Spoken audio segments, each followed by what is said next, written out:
Dear learners, আসসালামু আলাইকুম and this is খাজা।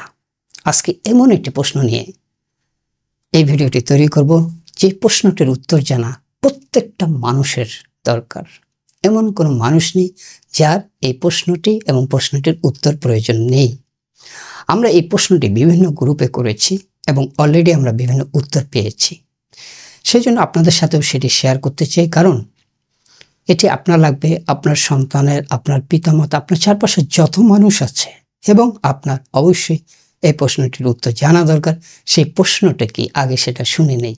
প্রশ্নটি হচ্ছে, আপনি কি বলতে পারবেন যে এই পৃথিবীতে প্রত্যেকটা মানুষের প্রতিদিন প্রতি মুহূর্তে কোন স্কিলটি থাকতে হয়? একটা স্কিল আছে যেটা প্রত্যেকটা মানুষের এই পৃথিবীতে বাস করতে গেলে প্রত্যেকেরই ব্যবহার করতে হয়, এবং সেটা প্রতি মুহূর্তে। এবং সেই স্কিলটি ছাড়া আপনি কোনো স্কিল ঠিকভাবে শিখতে পারবেন না।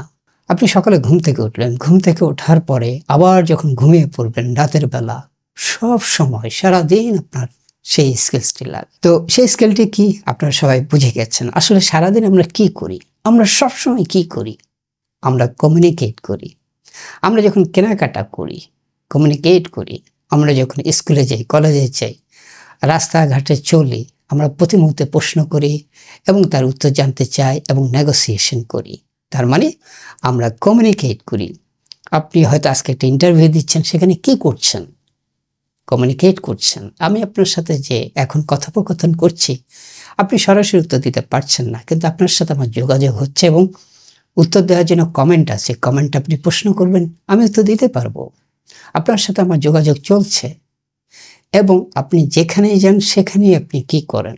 আপনি যোগাযোগ করেন, কমিউনিকেট করেন। আপনার কিছু টাকা লাগবে, আপনি কি করেন?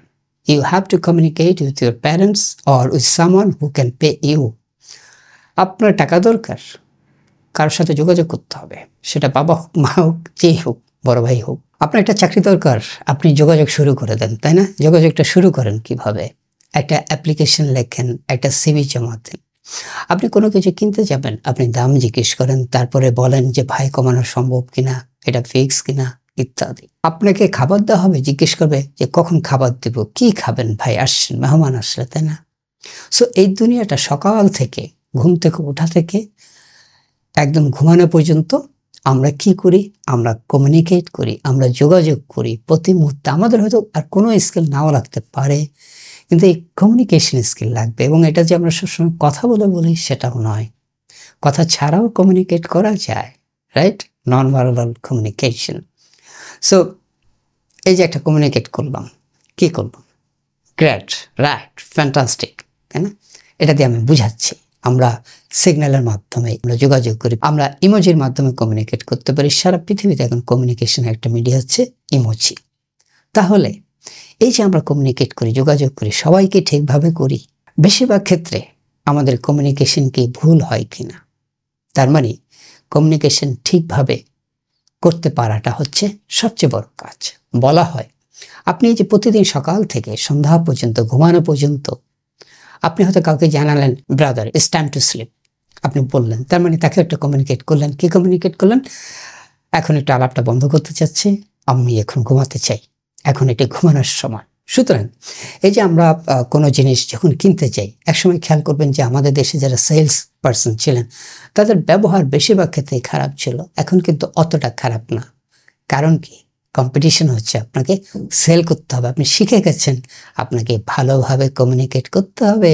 একবার যদি খারাপভাবে কমিউনিকেট করে, তাহলে মানুষ অপশন আছে, সে আর ওই দোকানেই যাবে না।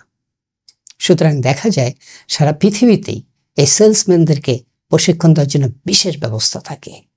আপনার ক্লায়েন্ট, কাস্টমার যাই বলুক, you have to behave well. Behave খারাপ করছে তো তার চাকরি পর্যন্ত নাই। কেন নেই?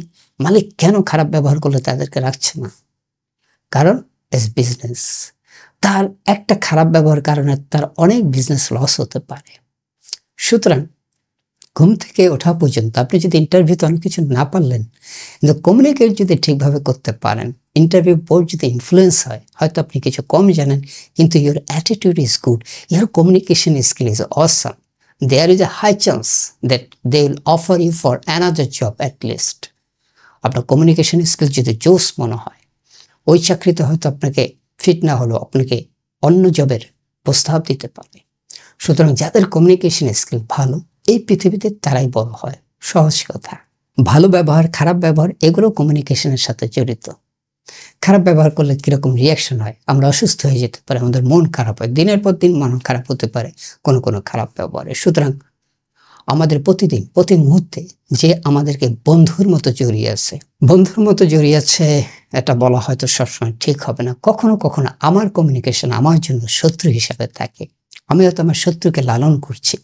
যেমন ধরুন, যাদের বিহেভিয়ার খারাপ, যারা চট করে রেগে যায়, যারা ভালোভাবে কমিউনিকেট করতে পারে না, ভালোভাবে কথা বলতে পারে না, কমান্ডিং সুরে কথা বলে, দেখা যাবে যে তাদেরকে মানুষ পছন্দ করছে না। আর মানুষ যদি আপনাকে পছন্দ না করে, আপনার প্রাপ্তি কমতেই থাকবে। আপনি এই জগৎ থেকে তেমন কিছুই পাবেন না। হয়তো আপনি ফোর্সফুলি কিছু অ্যাচিভ করতে পারবেন, কিন্তু ইনফ্লুয়েন্স করে আপনি অনেক বড় হতে পারবেন না। আপনাকে যে কোনো জিনিস যদি অন্যের কাছ থেকে আপনি পেতে চান, আপনাকে ইনফ্লুয়েন্স করতে হবে, কমিউনিকেশন করতে হবে। এই জন্য বলা হয়, কমিউনিকেশনে যদি আপনি মাস্টার হয়, এই পৃথিবীতে আপনি সব পাবেন।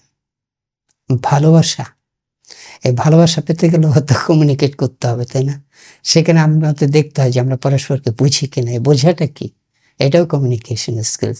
সো কমিউনিকেশন স্কিল ভালো করার অনেক পদ্ধতি আছে, সেগুলোর নিয়ে আমাদের ভিডিও আছে, দেখতে পারেন। এবং সারা পৃথিবীতে একই নিয়ম, কমিউনিকেশন স্কিল ভালো করা 7 প্রিন্সিপলস বলা হয়।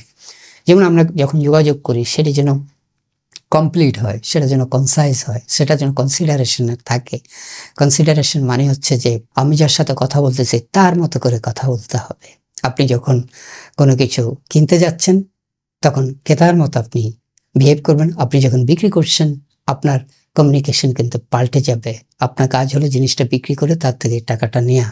আপনার কমিউনিকেশন তখন ডিফারেন্ট হবে। আপনি কখনো ক্রেতাকে ইনফ্লুয়েন্স করবেন, এবং আপনাকে করতে হয়। আমরা কিন্তু সেলার প্রত্যেকেই। আমি যখন ইন্টারভিউ বোর্ডে যাই, আমি সেলার, আমি নিজেকে বিক্রি করতে চাই, আমি আমার দক্ষতা বিক্রি করতে চাই। সে যদি কিনে, তাহলে তার বিনিময়ে সে আমাকে হয়তো মাসে মাসে বা এককালীন চুক্তি অনুযায়ী যাই থাকবে, সেই অনুযায়ী আমাকে টাকা দেবে, রাইট? তাহলে দেখেন, আমরা প্রত্যেকে সেলসম্যান। সকাল থেকে সন্ধ্যা পর্যন্ত আসলে আমরা কোনো না কোনো কিছু বিক্রি করি এবং কোনো না কোনো কিছু কিনি। সকাল থেকে সন্ধ্যা পর্যন্ত, সকাল থেকে ঘুমানো পর্যন্ত আমাদের যে বিষয়টি লাগে, প্রতিদিন প্রতি মুহূর্তে, প্রত্যেকটি মানুষের প্রতিদিন প্রতি মুহূর্তে যা লাগে, এবং প্রতিদিন আমরা যেই কাজটা করি, আমরা বেচা কেনা করি। আমাদের প্রতিটা মুহূর্ত হচ্ছে বেচা কেনা। এটা যদি আপনি ফিল করেন, তাহলে বুঝতে পারবেন কমিউনিকেশন স্কিলের ইম্পর্টেন্স কি। আপনি যাই করছেন, আমরা আমাদের স্কিলকে সেল করি। আমাদের শিক্ষকরা আমাদেরকে পড়ান, তারা কি সেল করছেন? তার দক্ষতাকে সেল করছেন, বিনিময়ে মাসে মাসে টাকা পাচ্ছেন, রাইট? এবং শুনতে খারাপ হলে সব ক্ষেত্রে আপনি এটা খেয়াল করবেন, এই দুনিয়াকে বলা হয়, যিনি বলেছেন এই দুনিয়াটা হলো কেনা বেচার হাট, এটি বিখ্যাত গানও আছে। আসলে এই দুনিয়াটা কেনা বেচার হাট। ঘুম থেকে উঠে এবং ঘুমানো পর্যন্ত আমরা কিন্তু প্রতিদিন প্রতি মুহূর্তে কোনো না কোনো যোগাযোগ করি। আমাদের প্রত্যেকের যোগাযোগ করতে হয়, প্রত্যেকের কমিউনিকেশন করতে হয়। কাজে কমিউনিকেশন স্কিলটা যদি আমার ভালো হয়, তাহলে আমি ঘুমানোর আগে খেয়াল করব প্লাস মাইনাসে আমার লাভের খাতায় বেশি। মানুষকে আমি সুখী করেছি, মানুষ আমাকে সুখ দিয়েছে, আমি আমার প্রাপ্তিটা বেশি পেয়েছি। আর যদি আপনার অ্যাটিটিউড, আপনার কমিউনিকেশন খারাপ হয়, মাথার মধ্যে খসখস করবে, সে আমার সাথে এই আচরণ করলো, সে আমাকে এরকম একটা উত্তর দিতে পারলো, আপনি সেটা ম্যানেজ করতে পারছেন না, রাইট? আপনার মনের মধ্যে ক্ষোভের আগুন দাউ দাউ করে চলছে, তার মানে আপনার কমিউনিকেশন স্কিলে ঝামেলা আছে। কমিউনিকেশন স্কিলে ঝামেলা থাকলে আপনার মধ্যে দাউ দাউ করবে, আপনি মাঝে মধ্যে রেগে যাবেন, আপনি ঠিকভাবে কিনতে পারবেন না, ঠিকভাবে বিক্রিও করতে পারবেন না, ঠিকভাবে কোনো কিছু চাইতেও পারবেন না, ঠিকভাবে কোনো কিছু দিতেও পারবেন না। মায়ের সাথে সন্তানদের যে কমিউনিকেশন, সেটা সব জায়গায় দেখেন একই রকম না। কারোটা সুন্দর, কারোটা অতটা সুন্দর না। মায়ের সাথে সন্তানের কমিউনিকেশনটা যদি পারফেক্ট হয়, প্যারেন্টসের সাথে সন্তানের কমিউনিকেশনটা খুব ভালো হতে হবে, তাহলে প্যারেন্টসও ভালো থাকবে, সন্তানরাও সুন্দর করে গড়ে উঠবে। এখন আরেকটা বড় কমিউনিকেশনের জায়গা কোথায়? প্রতিদিন যারা বিবাহিত, মা বাবা প্রতিদিনই কমিউনিকেশন করছে দুজনের মধ্যে, আমরা সবাই করছি, কিন্তু মা বাবাটা একটু আলাদা করি। সেখানে যদি তাদের কমিউনিকেশনটা ঠিকঠাক না হয়, সেটা এফেক্ট কোথায় পড়ে? সন্তানদের উপর, রাইট? তাহলে খেয়াল করেন, আমাদের চারপাশে প্রতিদিন যে আমাকে জড়িয়ে রাখে, প্রতিদিন প্রতি মুহূর্তে, সে হচ্ছে কমিউনিকেশন, যোগাযোগ। কাজে যে আমাকে জড়িয়ে রাখে সবসময়, সে আমার বন্ধু হবে না শত্রু হবে? আপনি যদি আপনার এই কমিউনিকেশনকে বন্ধু বানাতে চান, তাহলে কমিউনিকেশন স্কিলটা চর্চা করতে হবে, বাড়াতে হবে এবং বুঝতে হবে আমাদের জীবনের সবচেয়ে গুরুত্বপূর্ণ এই জগতে ভালো থাকার জন্য অন্য মানুষ। আমাদের ভালো থাকা, আমাদের আয়, আমাদের সম্পদ, আমাদের সুখ পুরোটা আমার উপর নির্ভর করে না, নির্ভর করে অন্যদের উপর। কাজেই আপনার কমিউনিকেশন ভালো হলে আপনি অন্যদেরকে ভালোটা পাবেন। আপনি যদি কমিউনিকেট ঠিকভাবে না করতে পারেন, আপনি অন্যকে দোষারোপ করবেন, তেমন কিছুই পাবেন না। সুতরাং অন্যায়ভাবে অনেকে অনেক কিছু অ্যাচিভ করতে পারে, কিন্তু ন্যায়সঙ্গতভাবে আপনি যদি ভালো থাকতে চান, তাহলে কমিউনিকেশন স্কিল ইজ দ্য কি টু ইউর সাকসেস। এবং মনে রাখবেন, কমিউনিকেশন স্কিল ছাড়া আমরা যা কিছু অর্জন করি, যত স্কিল এই পৃথিবীতে, সবগুলো অসম্পূর্ণ থেকে যায় যদি আমার কমিউনিকেশন স্কিলসটা ভালো না হয়। সুতরাং এই নিয়ে অন্য কোনো ভিডিওতে বলবো। আজ এই পর্যন্তই, আবারও দেখা হবে, কথা হবে ইনশাআল্লাহ। আসসালামু আলাইকুম।